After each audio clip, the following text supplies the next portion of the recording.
De ses guichets, cette file et ses fauteuils rouges, il ne restera bientôt plus que des gravats. Hier, les pelleteuses ont entamé la démolition du fameux Cinéma Ritz en plein cœur de Saint-Denis. Fermé en avril 2022 après l'ouverture du Ciné Palme, le Ritz était le dernier cinéma historique de la ville depuis la disparition du Plaza en 2005. Un regret pour les Dionysiens qui ont connu l'établissement. J'ai bien connu le Ritz, de mon jeune temps, je venais. C'était un des seuls cinémas aussi, donc voilà, c'était une sortie du dimanche. C'est un pan d'histoire qui se termine, qui se ferme. Bon. Et avant, j'y allais plus au Ciné Ritz qu'au Ciné Palme, parce qu'avant Ciné Palme c'était à Sainte-Marie, donc il fallait faire la route, alors que Ciné Ritz c'était juste en ville. Ouais, j'ai passé de bons moments au Ciné Ritz, et c'était quand même triste de le voir se faire démolir du coup.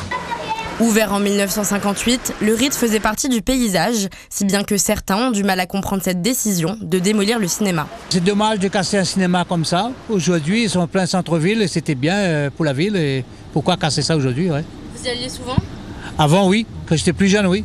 Sur Facebook, l'ancien directeur du musée Stella Matutina ajoute même: en cette année commémorant les 100 ans de l'Art déco, je trouve assez symbolique cette destruction dans une ville bénéficiant du label Ville d'Art et d'Histoire. Le terrain vendu au groupe Bourbon Développement accueillera à la place une nouvelle résidence, le Lincoln.